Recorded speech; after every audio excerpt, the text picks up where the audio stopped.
Hoy continuamos nuestra serie Parábolas. Y aun cuando hace dos domingos atrás, un pastor vino y compartió de la parábola del hijo pródigo, el día del padre. Sin embargo, queremos ver algunos detalles acerca de esta parábola, unos detalles más acerca de esta parábola el día de hoy. Para entender la parábola del hijo pródigo, debemos verla a la luz de su contexto histórico.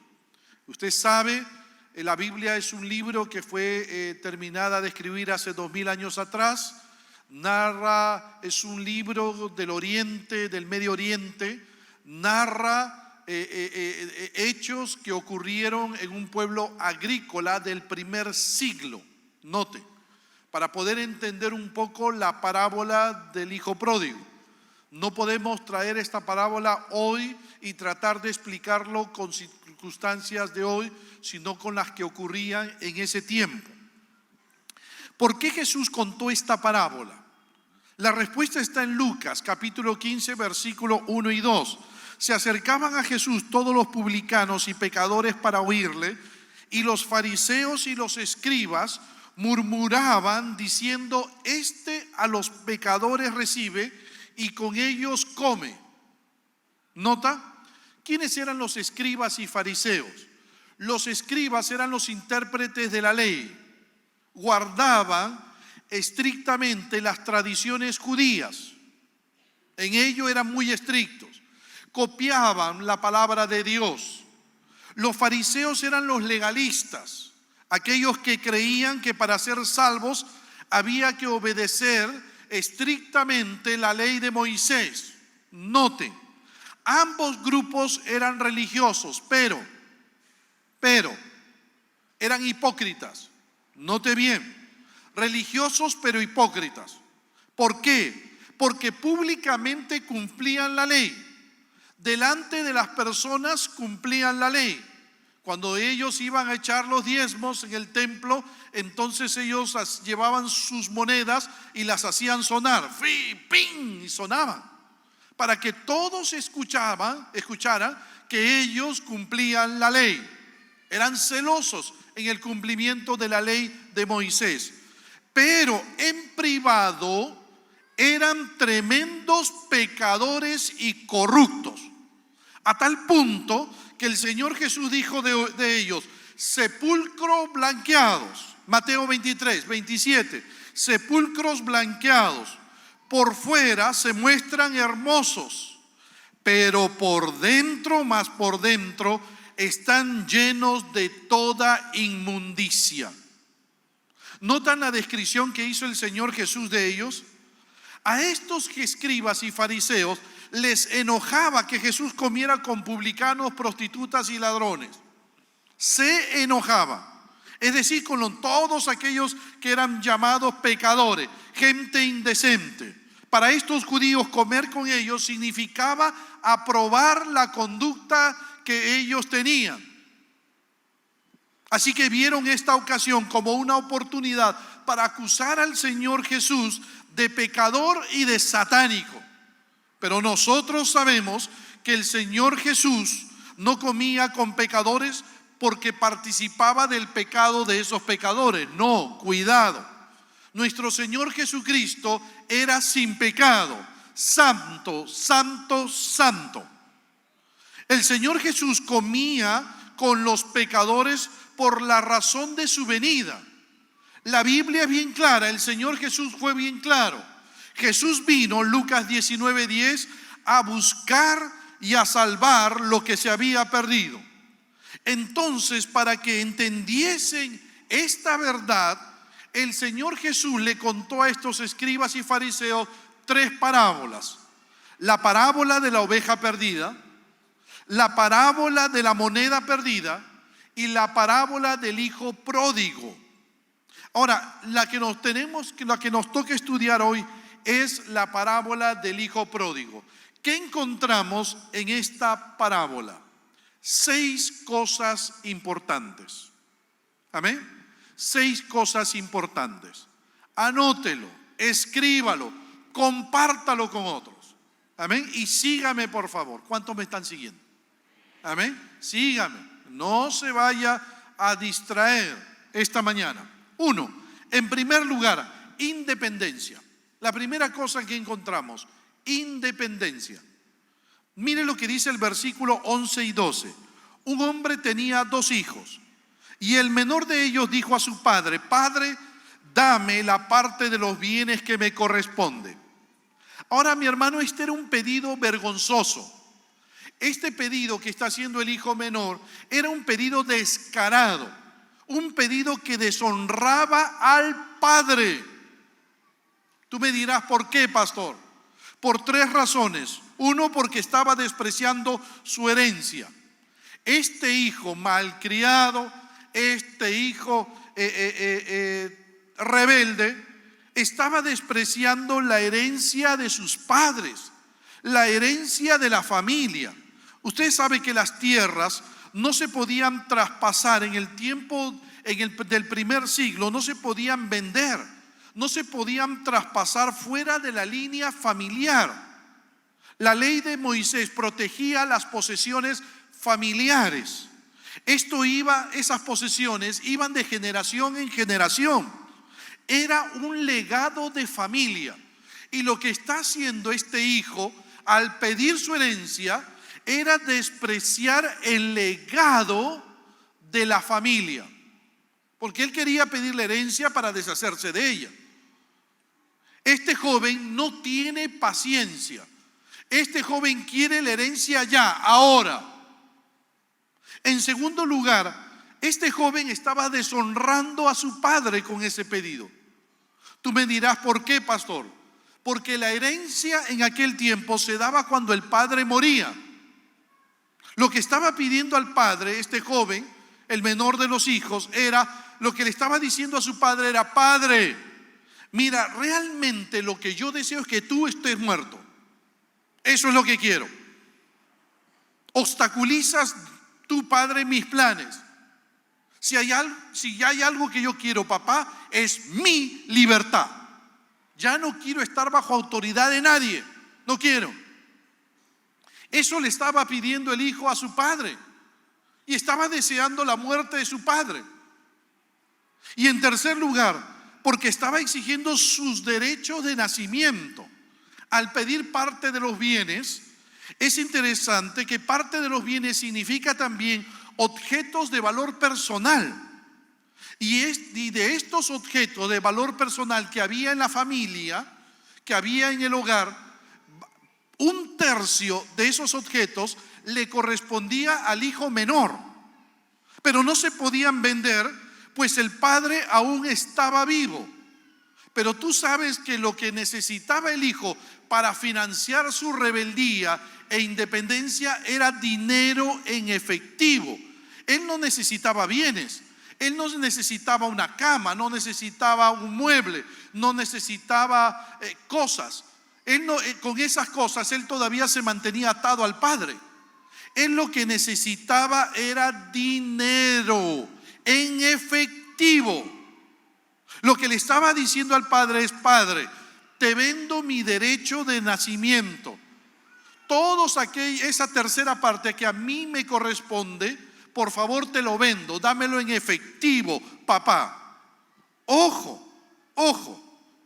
Los objetos lo mantenían cerca del padre, el dinero no. Él quiere independencia. Él no quiere rendir cuenta a nadie. Él necesitaba dinero en efectivo para financiar su rebeldía, para irse y disfrutar de la vida loca. Para eso necesitaba el dinero, el hijo pródigo. Noten, esta es la imagen vívida de lo que ocurre con toda la humanidad, de lo que ocurre con las personas que se han alejado de Dios. Tanta gente le ha dicho a Dios: Dios, mira, tú por allá, yo por acá. Mira, Dios, yo no quiero ni obedecer ninguno de tus mandamientos. No, Dios, perdóname, permíteme, yo no quiero saber nada de ti, no quiero saber nada de tus mandamientos, no quiero saber nada de tu voluntad. Déjame vivir mi vida. Déjame vivir mi vida. Y si mueres y si dejas de existir, mejor. Así no cargo con la culpa de tener que pensar en un Dios que controla la vida. Así que se alejan de Dios, desprecian a Dios. Dos, la segunda cosa que encontramos, amor. Amor. Nota lo que hizo el padre, versículo 12. Y le repartió los bienes. Ahora, a estas alturas ya de todo lo que está haciendo el hijo menor, a estas alturas ya todo el pueblo sabía lo que estaba pasando. Como dice el dicho, pueblo chico, ¿qué dice? Infierno grande. Así es. Todos ya sabían de la deshonra de este hijo hacia la familia, hacia su padre. Hay una deshonra pública. La única manera que tenía el padre para quitar la vergüenza de la familia era repudiarlo públicamente, sacar al hijo y entonces públicamente y delante de los ancianos del pueblo, de los líderes del pueblo, tirarle una tremenda cachetada al hijo, ceremonialmente, y luego pedir su muerte como la ley ordenaba. ¿Recuerdas la ley de Moisés, de Deuteronomio 21, 18? Si alguno tuviere hijo contumaz y rebelde, nota, lo sacarán ante los ancianos de su ciudad, lo apedrearán y morirá. Así quitarás el mal de en medio de ti. ¿Notan? Ese era el castigo para un hijo rebelde, para un hijo desobediente. Uno iba y lo denunciaba ante las autoridades. Las autoridades sacaban al hijo rebelde y el pueblo y los líderes cogían tremendas piedras y ¡fum!, se deshacían del rebelde. Y eso quedaba para testimonio a todos los hijos. Pobrecito el hijo que quisiera rebelarse, sabía lo que le esperaba. No también, ojo, lo que podía pasar. Pero los judíos que escuchaban lo que escuchaban al Señor Jesús, los escribas y fariseos que estaban escuchando la historia del Señor Jesús, al padre de la historia del Señor Jesús, ojo, esperarían que hiciera eso. Ellos estaban ahí con los pies que movía. Ahora sí va a ver este muchacho. Ahora sí, veamos al padre. Pero, ¿cuál fue la sorpresa que se llevaron del padre? El versículo 12 lo dice: les repartió los bienes. ¿Notan? Le dio a su hijo menor lo que éste pidió. En el oído de esos judíos era un escándalo. Esto era vergonzoso para el padre. Según las normas de la sociedad judía, esta era una respuesta débil del padre. Esta era falta de carácter. Es interesante aún que la palabra bienes que se utiliza aquí viene de la palabra griega bios, que significa vida. Lo que realmente el padre estaba entregando a sus hijos era el trabajo de toda su vida. El padre les estaba entregando su vida misma a sus hijos, todo lo que la familia acumuló por generaciones. Pero ¿sabes qué demuestra la acción del padre? Que el padre amaba a sus hijos. No era un tirano. Y que en lugar de repudiar a su hijo, más bien estuvo dispuesto, ese padre, a soportar el dolor del amor rechazado. Y estaba dispuesto también a soportar la humillación pública. ¿Sabes qué está haciendo el Señor Jesús? ¿Sabes qué está haciendo el Señor Jesús? Le está recordando a estos escribas y fariseos y nos está recordando a nosotros acerca del amor de Dios por la humanidad rebelde. El amor de Dios por todos los pecadores. Ojo, quien teniendo todo el poder para destruirlos, Dios muestra su amor dándoles libertad para que hagan lo que quieran, para que decidan lo que quieran decidir, aun cuando esto implique que el hombre decida alejarse de él. Dios es amor, y al crear a la humanidad la creó con la capacidad de amar. Dios no obliga a nadie a amar. No, eso sería crear seres autómatas. A Dios le dio a sus criaturas libertad de elegir, libre albedrío, la posibilidad, la capacidad para poder decidir entre amar a Dios o dejar de amarle.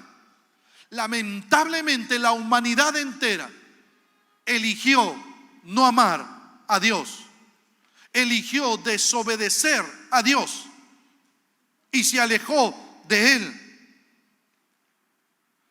3, en tercer lugar, la tercera palabra, la tercera cosa que encontramos esta mañana: perdición. Perdición. Las consecuencias de alejarnos de Dios. Ahora el Hijo todo lo hace lo más pronto posible. El texto dice en el versículo 13: no muchos días después, pronto, rápido, está desesperado por alejarse de la autoridad de su padre. Para ello, este hijo hace 3 cosas. 1, convierte su herencia en dinero en efectivo, porque dice el versículo 13, juntándolo todo. Comienza a juntar las tierras, comienza a juntar algunas cosas que su padre le ha dado, el dinero.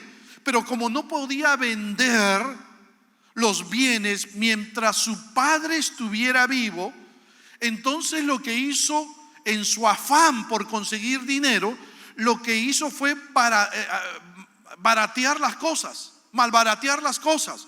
Eso es lo que hizo este hijo. A nadie le resultaba ventajoso comprar algo que iba a ser suyo al futuro. El hijo fue buscando compradores. Te vendo estas tierras, ya te las compro, pero no van a ser tuyas hasta que mi padre muera.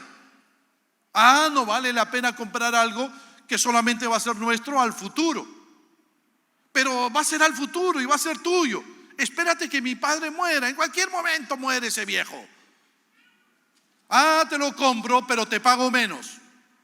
No te puedo pagar más. Claro, cuando tú estás desesperado y quieres vender algo y deshacerte de algo, lo barateas. Ya, dame lo que quieras, dámelo. Así barateó todas las cosas que su padre, todo el legado familiar, lo malbarateó. En segundo lugar, despreció su herencia cultural y su fe. ¿Por qué? Porque dice el versículo 13, se fue lejos a una provincia apartada. Todos los judíos sabían que provincia apartada significaba nación gentil, nación no judía. Así es. Este joven dejó su casa, dejó su familia, ahora deja su herencia cultural, deja su nación, deja su fe.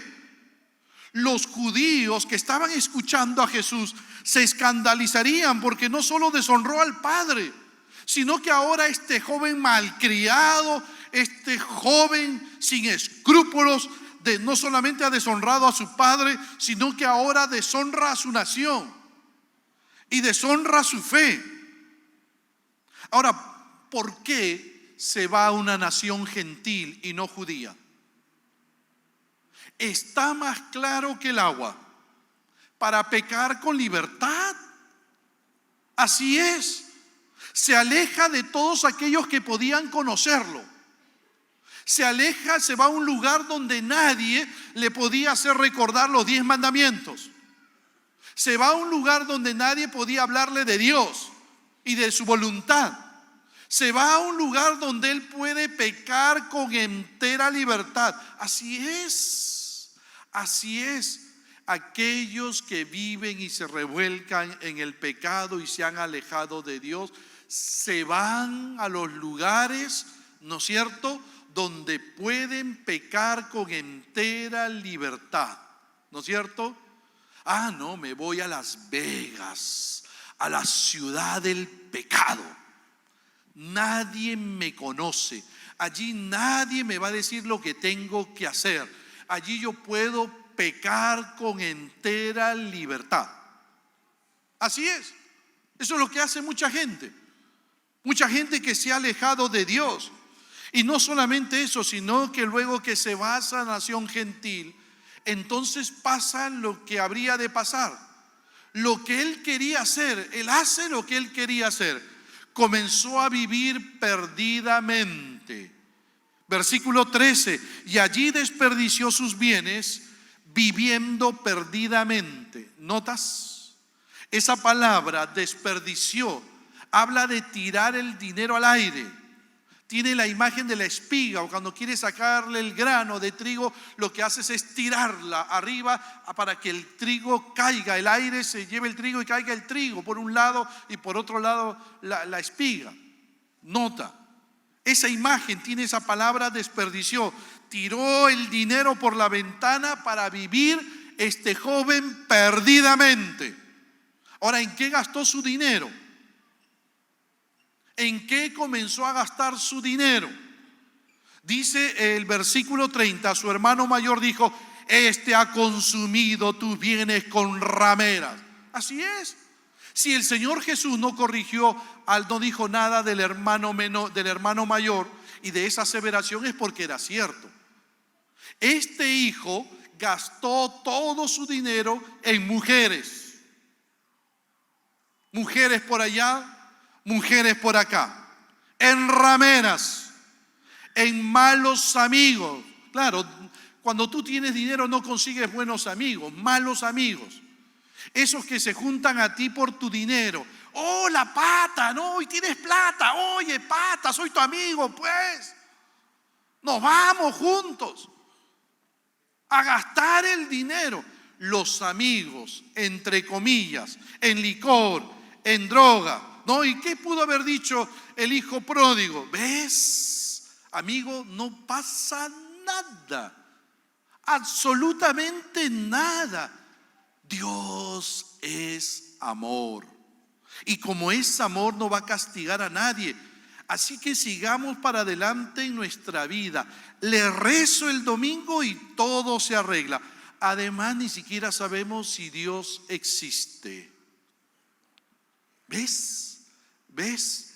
Tú debes haber escuchado eso alguna vez.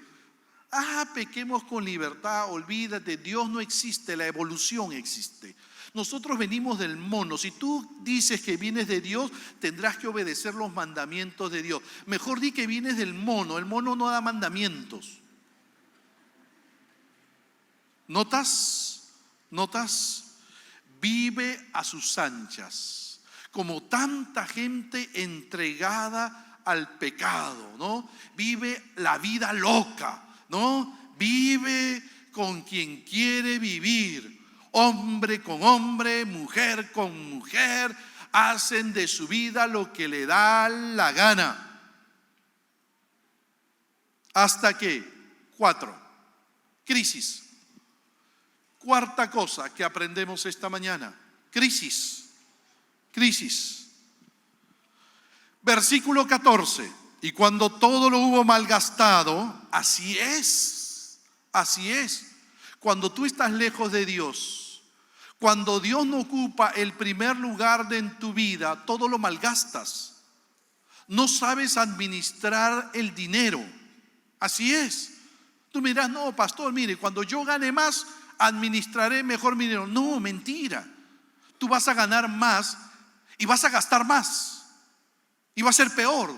No pienses que teniendo más vas a ordenarte mejor. No. Una persona alejada de Dios siempre va a malgastar sus recursos. Y cuando todo lo hubo malgastado, vino una gran hambre en aquella provincia y comenzó a faltarle. Nota. A veces pensamos nosotros que nunca viviremos una desgracia. ¿Has visto? Hay gente que vive la vida loca. Oye, ten cuidado. Mira, olvídate de las desgracias. Eso es para gente ignorante. A nosotros no nos va a pasar nada. Nada. Y se olvidan de que este mundo está dañado por el pecado. Así es. Y cualquier cosa te puede pasar en cualquier momento. Pero como tú no piensas en ello, ¿no es cierto? Tú vives la vida loca, para ti todo es color de rosa, vives el hoy, lo que importa es el hoy, y lo malgastemos todo hoy. Entonces comienzas a malgastar tu vida, comienzas a malgastar tu matrimonio, comienzas a malgastar tu familia, comienzas a malgastar tus bienes, comienzas a malgastar tu tiempo, comienzas a malgastar tu salud. ¿Hasta qué? Hasta que vino una gran hambre en aquella provincia. Hasta que vino una terrible enfermedad y te sorprendió con la enfermedad. Hasta que vino un tremendo problema en casa. Tu hijo se fue de casa y vino un tremendo problema, un terremoto, tu casa se cayó, un incendio, una crisis financiera, lo perdiste todo, un accidente, te quedaste sin piernas, un robo, te robaron tu carro, tu herramienta de trabajo y tú no lo esperabas. La vida de placer del pródigo se detuvo en seco. El pecado le cobraba lo que todo le dio. Comenzó a faltarle, dice el texto. No estaba en sus planes la hambruna. Todo su sueño, todo se convirtió en pesadilla. ¿Y sus amigos dónde están? ¿Qué amigos? Esos amigos no eran amigos, estaban con él por sus intereses, pero ahora no tiene dinero. Oye, chao, discúlpame, no puedo ir, discúlpame, chao. Los amigos, entre comillas, se van. Te dejan solo. Ojo, la música ya no sonaba, estaba desesperado, pero aún estaba dispuesto, pero aún este joven, este hijo no estaba dispuesto a arrepentirse ni a reconocer su error. Pues dice el texto en el versículo 15, y fue y se arrimó a uno de los ciudadanos de aquella tierra, el cual le envió a su hacienda para que apacentase cerdos. Ahora, todavía no ha tocado fondo todavía este joven. Así que usa el plan B. Él dice, no, yo lo soluciono aquí rapidito. Busco un trabajo y todo está solucionado. Cree que tiene la capacidad para salir del desastre. Así que se arrimó. Literalmente dice, se pegó fuerte, como un chicle, así, se pegó fuerte a un ciudadano. Ojo, se pegó como alguien cuando tú tienes allá esos que te tocan la luna cuando vas en el carro y no quiere irse y hasta que no te saca un sol, no te suelta. Eso es lo que está diciendo el texto. Se pegó a este ciudadano y hasta no sacarle un trabajo, no se despegó de él. ¿Quién era este ciudadano? En el tiempo, en el primer siglo, ciudadano, solamente se le decía ciudadano al ciudadano romano. Y este ciudadano romano, por ser ciudadano del imperio, tenía dinero y privilegios. ¿Dónde lo conoció? En alguna de las fiestas. Y fue y lo buscó y se pegó a él. Y para que éste lo dejara tranquilo, le dio un trabajo. ¿Qué trabajo? Cuidador de cerdos. Ojo, cuidador de cerdos. ¿Sabes lo que es eso para un judío? ¿Sabes qué eran los cerdos para un judío? Los cerdos, mi hermano, eran considerados animales impuros por la ley de Moisés. Estaba prohibido comerlo para ellos, para los judíos. Además, el olor de las chancherías, ¿saben lo que es una chanchería? El olor que hay. Hay hambruna. Si las personas no tienen que comer, imagínate que comían esos chanchos. Esos chanchos para sus dueños estaban siendo guardados para un momento darlos, venderlos y darlos para comer. Pero mientras tanto, ¿qué les daban de comer? Basura, desechos. Imagínate el olor fétido que había en esa chanchería, el terrible olor que había. No sé si tú alguna vez has estado cerca a una chanchería. Yo he estado. El olor es inaguantable. Imagínate. El texto dice que era una hacienda, pero no es una hacienda como la que tú conoces hoy. No era como San Fernando, no era una hacienda de esa naturaleza. No, lo que está diciendo la palabra hacienda significa ahí era un lugar lejano, lejos. ¿Por qué lejos? Porque la gente no podía tener una chanchería cerca de la ciudad. El olor era terrible. Nota, mi hermano, ese joven no solamente aceptó trabajar en una chanchería, sino que vivió entre los cerdos. ¿Sabes lo que los judíos que estaban escuchando a Jesús estaban de seguro que decían? ¡Ay, este joven, qué tiene en la cabeza! ¿Fue lo más bajo para él? No. El pródigo dice, se moría de hambre. Versículo 16, y deseaba llenar su vientre de las algarrobas que comían los cerdos, pero nadie le daba. ¿Sabes qué eran las algarrobas? Las algarrobas eran cáscaras de semillas, de arvejas, que crecían en matorrales. No eran comestibles para los seres humanos, eran duros, esas cáscaras, duras. Ojo, pero abundaban. Aún en época de sequía, abundaban esas semillas, esas algarrobas. El pródigo deseaba llenar su estómago con ello, pero nadie le daba. Nadie. Cuán repugnante sonaba, ¿sabes? Que un joven de un buen hogar judío se rebajara tanto en el pecado, ojo, que deseara participar de la comida de los cerdos. Pero esta es la imagen vívida de lo que el pecado hace en la vida de las personas. Mi amigo, mi amiga, el pecado degrada. Eso es lo que hace el pecado, degrada. El pecado produce bancarrota, vacío, pobreza, soledad espiritual. El pecado nos lleva a odiar a Dios. El pecado nos enferma físicamente. ¿Has visto jóvenes de 25, 30 años que parecen hombres de 50, de 60 años? Acabados, se les ve con un rostro y tú les preguntas, oye, ¿tú qué edad tienes? 30 años, 30 años. Pero eso es lo que hace el pecado. Cuando uno viene temprano, mi hermano, aquí a la iglesia, aquí a nuestras instalaciones, y uno ve salir a los jóvenes que salen de acá de las discotecas, de aquí del costado, uno se queda sorprendido de verdad. Más de una vez me he parado ahí afuera y he visto a jóvenes, adolescentes, chicos, chicas, pasar borrachos, borrachas. La imagen que dan, abrazados, cayéndose. Ojo. Tú no sabes en qué van a terminar. ¿Dónde están los padres? Pero así está nuestra juventud. Así está nuestra sociedad.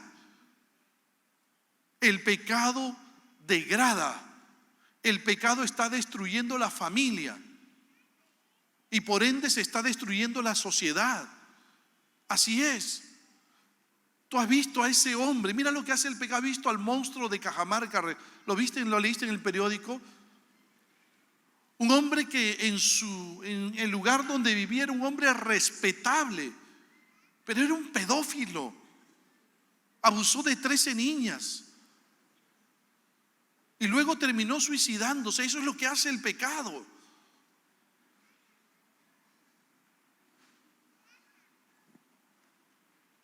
Cinco, arrepentimiento. Quinto, arrepentimiento. Mira lo que dice el versículo 17 y 19. Y volviendo en sí dijo: ¿cuántos jornaleros en casa de mi padre tienen abundancia de pan y yo aquí perezco de hambre. Me levantaré e iré a mi padre y le diré: Padre, he pecado contra el cielo y contra ti. Ya no soy digno de ser llamado tu hijo. Hazme como a uno de tus jornaleros. El trabajar con los cerdos al final resultó en beneficio eterno de su vida. Mi amigo, mi hermano, nunca digas: esto que me pasa, no. Detrás de ello está la providencia de Dios. Dios lo permite porque Dios está queriendo hacer algo en tu vida. No lo olvides. No lo olvides. Aquí está la mano providencial de Dios. ¿Por qué? Porque esta crisis de soledad lo llevó a reflexionar sobre su corta e irresponsable vida. Y esto lo llevó a volverse en sí. Eso quiere decir que antes estaba fuera de sí. Y fuera de sí significa que estaba en una demencia espiritual, loco, hacía las cosas sin pensar. Eso es lo que hace una persona que se ha alejado de Dios, hace las cosas sin pensar. Pero él volvió en sí, es decir, despertó a la realidad, tomó la decisión de alejarse del pecado, someterse a la autoridad de su padre, y ahora estaba dispuesto a pedirle a su padre que lo perdonara. Estaba dispuesto a todo. Aun que su padre lo convirtiera en uno de sus jornaleros. ¿Por qué? ¿Por qué estaba dispuesto a todo esto? A que lo convirtiera en uno de los jornaleros. Porque él quería ganarse el perdón de su padre. Él tenía tanto sentimiento de culpa por lo mal que se había comportado, que él quería ganarse el perdón de su padre. Entonces dijo: voy a mi padre y que me haga uno de sus jornaleros. La palabra jornalero significa peón, contratado por día. Era lo último en la sociedad judía. No era el criado que vivía en la casa. El criado que vivía en la casa disfrutaba de todo. Este era el esclavo, este era el trabajador que estaba en la calle, el que no tenía nada, el que no tenía ni un trabajo, no tenía ni una casa, y que esperaba que alguien lo buscara para que lo contrate por horas y le pague por esas horas de trabajo. Eso le está pidiendo este hijo a su padre: hazme un peón, quiero ganarme mi perdón. Ojo, ojo. ¿Cuál era el problema? Sus sentimientos de culpa. Sí, está arrepentido, pero no lo dejan en paz. Así que para calmar su culpa se propuso trabajar por su perdón. Como mucha gente, ¿no es cierto?, que quiere acercarse a Dios y decir: Dios, mira, yo me voy a acercar a ti, yo voy a hacer todo lo posible para que tú me perdones. Voy a limpiar casas, voy a dar todas mis riquezas a los pobres, voy a subir el cerro San Cristóbal descalzo, voy a caminar de rodillas, voy a flagelarme, yo voy a hacer todo. Obras, obras, obras, obras, obras, obras. Y nos olvidamos que nuestras obras delante de Dios son trapo de inmundicia. No sirve para nada. Pero ¿era realmente eso lo que el padre tenía preparado para su hijo? 6, perdón y fiesta. 6, termino, perdón y fiesta. Versículo 20. Y levantándose vino a su padre. Su arrepentimiento fue genuino, no fue emotivo, no fue circunstancial.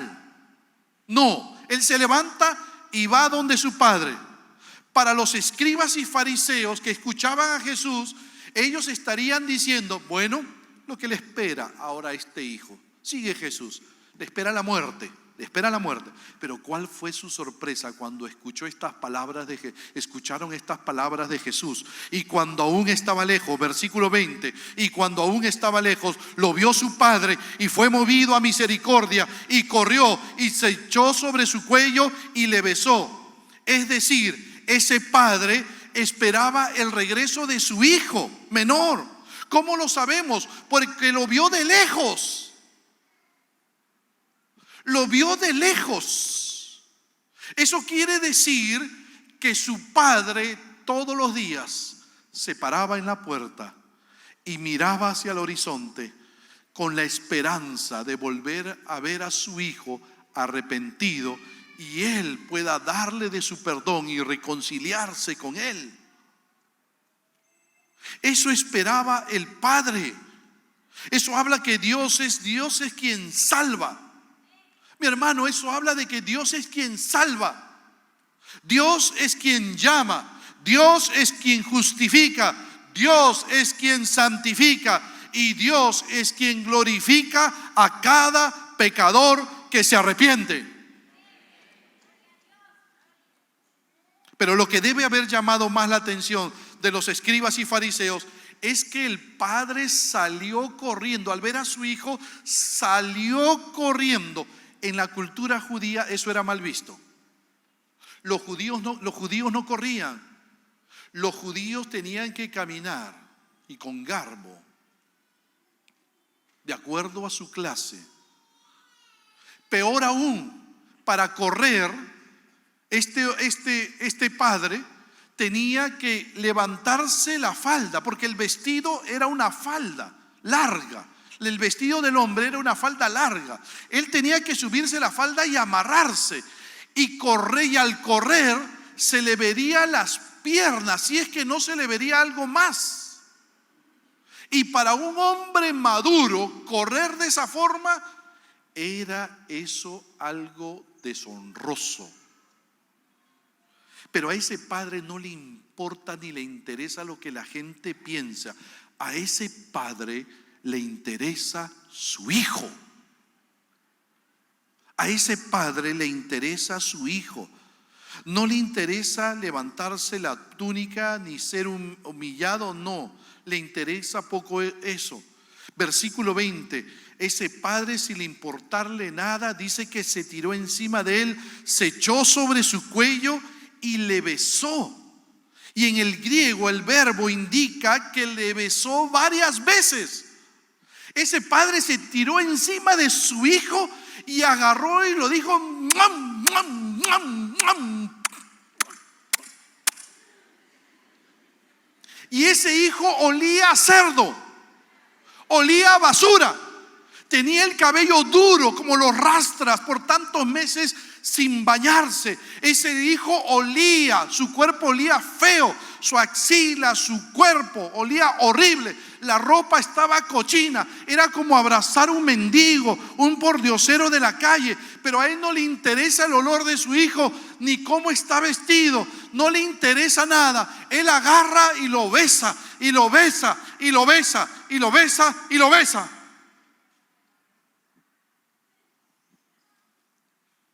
El hijo asombrado le dice a su padre, versículo 21, he pecado contra el cielo, papá, y contra ti, ya no soy digno de ser llamado tu hijo. Quiero. ¿Qué le iba a decir? Quiero ganarme el perdón. Hazme uno de tus jornaleros, uno de tus peones. Pero el padre no escuchó nada de eso. Y agarró y dijo, versículo 22, sacad el mejor vestido y vestidle, y poned un anillo en su mano y calzado en sus pies. El pródigo, en lugar de recibir una reprimenda a la muerte, recibe 3 hermosos regalos. Uno, un regalo de honra, porque el vestido que el padre le da era de los mejores, de la mejor tela, solo para gente importante. 2, un regalo de autoridad, porque el anillo llevaba el sello de la familia y era un instrumento para todo asunto legal. Y 3, un regalo de condición de hijo, porque solo los amos y los hijos usaban sandalias. Los esclavos y los peones no. Eres mi hijo. Eres mi hijo. Todo esto es una muestra de la gracia de Dios. El Señor salva pecadores, incluyendo a los peores. Acabada la entrega de regalos, siguió la fiesta. Versículo 23, traed el becerro gordo y matadlo, y comamos y hagamos fiesta. El becerro gordo, el más gordo, era solo dado al primogénito, al hijo primogénito. Y cuando éste se casaba, o a un dignatario que llegara a casa, pero se lo da a su hijo arrepentido. Maten. Lo que estaba haciendo ese padre era una mega fiesta. El motivo, versículo 24, porque mi hijo muerto era y ha revivido, se había perdido y es hallado. Aquí está el versículo principal. Hay fiesta cuando un pecador se arrepiente y recibe el perdón de Dios. Fiesta en los cielos. La fiesta no era por la conducta del hijo, ni por su arrepentimiento, lo cual es loable, no. La fiesta es por la redención lograda por el Padre, ya que fue el Padre quien lo perdonó y lo restauró. La fiesta es por el Padre. No te olvides, mi hermano, toda la gloria siempre será de Dios. Siempre de Dios. Porque gracias a Él somos salvos. Gracias a Él somos perdonados. Notas, mi hermano, que la mayor bendición para un hijo de Dios, y hay fiesta en los cielos, es ganar una vida para Cristo. ¿Notas? ¿Notas? Es la mayor bendición. Sí, es lindo estudiar juntos, cantar, es lindo. Es lindo hacer obra social, sí, es lindo. Pero por esas cosas no hay fiesta en el cielo. Hay fiesta en el cielo cuando tú y yo ganamos una vida para Cristo. ¿Amén o no? Así que esa es nuestra prioridad, ¿sabes? Esa es nuestra prioridad como iglesia de Jesucristo. ¿Amén o no? Mi amigo que nos visita, tú puedes decir, mire pastor, yo no creo que Dios me pueda perdonar a mí. No creo. Mira, ¿sabes qué? Cuando estaba en la iglesia Alianza del Callao, íbamos con los hermanos al penal de Sarita Colonia a compartir el evangelio. Y allí estaban, cuando fuimos a compartir, habían atrapado a todos los de la banda de los destructores. En aquellos años era una banda que había robado mucho y había matado también mucho. ¿Recuerdas? Uno de los destructores se convirtió al Señor. Le dijimos, Dios te puede perdonar y Dios puede hacer cosas grandes en tu vida. En primer lugar, librarte de toda condenación y hacer de ti un verdadero hijo de Dios. Este hombre decidió aceptar a Cristo en su corazón y fue salvo en Cristo. Empezó a llevar su curso de mi nueva alianza con Dios allí en el penal, porque los hermanos y un grupo de hermanas iban al penal a dictarle el curso de mi nueva alianza con Dios. Y comenzó a crecer en su fe, y a crecer, y a crecer, y a crecer. Y una hermana soltera que iba también al penal, al final terminó enamorándose de él, y se enamoraron. Y un día que fui al penal me dijeron, pastor, le tenemos una sorpresa. ¿Qué sorpresa? Nos queremos casar. Ah, sí, qué sorpresa. Llevamos el púlpito, llevamos el equipo de sonido, llevamos el órgano y armamos una fiesta, un matrimonio. Y se casaron. Ella lo esperó hasta que él cumplió su condena. Hoy son pastores en el norte del país. ¿Sabes? Mi amigo, mi amiga, para Dios no hay imposibles, ¿sabes? Solo acércate a Dios arrepentido, señorita, joven. Señor, acércate a Dios arrepentido. Reconoce tu necesidad de Dios y reconcíliate con Dios. ¿Te gustaría hacerlo ahora? Cierra tus ojos. Vamos a cerrar nuestros ojos, orar al Señor. Oremos a Dios. Y aquellas personas que hoy quieren acercarse y reconciliarse con Dios, si hoy reconoces tu necesidad de Dios, haz conmigo esta oración. Entrégale tu corazón a Cristo. Invita a Jesús a entrar en tu vida. ¿Quieres hacerlo? Ustedes que están mirando allí en el internet, hagan conmigo esta oración. Si nunca le has entregado tu vida a Jesús, hazlo ahora.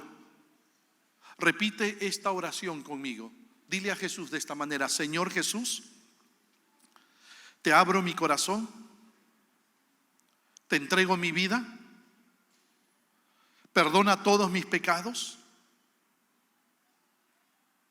Dame de tu salvación, Jesús. Haz de mí una nueva persona. Hazme tu hijo, tu hija. Gracias, Jesucristo. Me comprometo a obedecerte y a servirte, Jesús. Gracias, Jesús.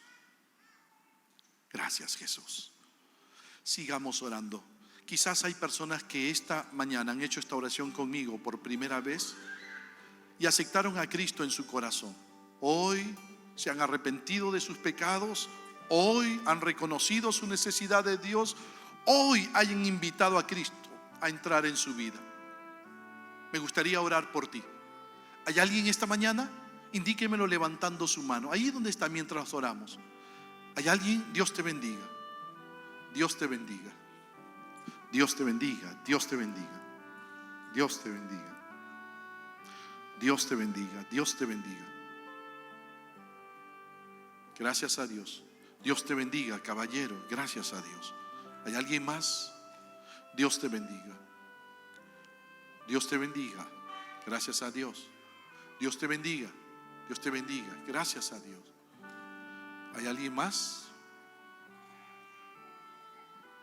¿Hay alguien más? Levanta tu mano. ¿Tú hiciste esta oración conmigo? ¿Le entregaste tu vida a Jesús?